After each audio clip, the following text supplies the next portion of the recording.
Сәлем достар, каналға қош келдіңіздер. Сіздермен жұмбақ әлем. Бүгінгі шығарылымда шетелдің танымал сериалы «Острые козырьки» туралы айтатын боламыз. Ал ендеше бастайық. Кинорежиссер Стивен Найттың түсірген туындысы 1920 жылдары Ұлыбританиядағы Бирмингем қаласында Томас Шелби бастаған қылмыскерлер тобының қызметі туралы баяндайды.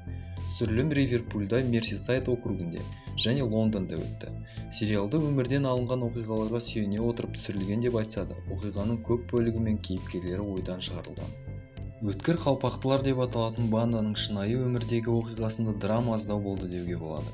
Бұл банда 20 ғасырдың басында құмар ойын индустриясында заңсыз букмекерлік қызметтер жасап, тонаулармен айналысқан.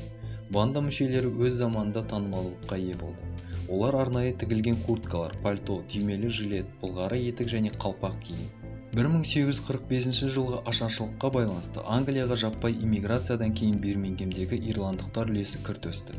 Жұмыспен жақсы өмір іздеп қалаға қоныс аударған ирландиялықтар өте кедей аудандарға қоныстанды. Онда сумен жабдықтау және канализация жүйесі болмады. Ирландиялық иммигранттар мен жергілікті тұрғындар арасында шиеленіс күшейе бастады. Онсыз да аз жұмыс орнына үміткер болып келген ирландықтар жергілікті халықтың наразылығын тудырды. 1867 жылы маусымда 100 мыңға жуық қала тұрғындары ирландиялық иммигранттардың үйлерін қирату және тонау үшін Бирмингем көшелеріне шықты.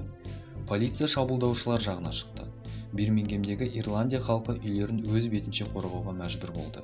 Осыған орай жастардан құралған аумақтық қорғаныс топтары, былайша айтқанда қылмыстық топтар пайда бола бастады. Банданың алғашқы танымал мүшелерінің бірі жұмысшы Томас Джойс болды. Оның ата-анасы Ирландиядан келіп, Бирмингемдегі Парк-стрит маңына қоныстанған болатын. Өткір қалпақтылар мүшелерінің көпшілігі сияқты Джойс бастапқыда жай қара жұмыспен айналысқан. Бірақ ирландиялық иммигранттарға шабуыл кезінде үйінің қирағанын көріп соғыс жолына түсуге шешім қабылдайды. Бандалар алғашқы қақтығыстардан кейін елдегі басқа жұмысшы аудандарда, соның ішінде Манчестер мен Ливерпуль қалаларында жинала бастады. Банда мүшелері мінсіз киім үлгісін ұстанып, інжу түймелері бар костюмдер мен түрлі түсті шарфтар киген. Сериалда ирландиялық актер Киллиан Мерфи Бирмингемдегі билікті басып алудың басты ұйымдастырушысы Томас Шелбидің рөлін сомдайды. Шелбидің прототипі өткір қалпақтылардың шын өмірдегі ықпалды мүшесі Томас Гилберт болуы мүмкін делінеді. 1904 жылы 18 қазанда Гилбертке ақпаратты жасырған деген айып тағылды. Банданың басқа көрнекті мүшелері Дэвид Тейлор, Эрнест Хейнс, Гарри Фаул және Стивен Махетти болды.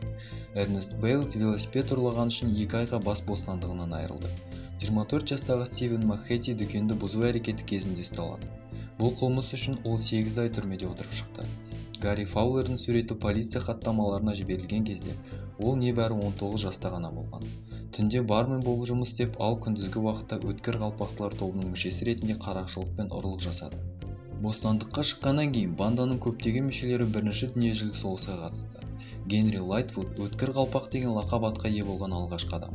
Өмірінде 3 рет Британ армиясына қызмет етті және 1916 жылы Сома шайқасына қатысты. Генри Фаулер соғыста жарақат алып көру қабілетінен айырылды. Кейіннен өткір қалпақтылардың қатысушылары капитал жинап, Бирмингемнің орталығынан кетіп ауылдық жерлерге қоныстанды. Банданың атақ даңқы мен стилі оларға үлкен назар аударды.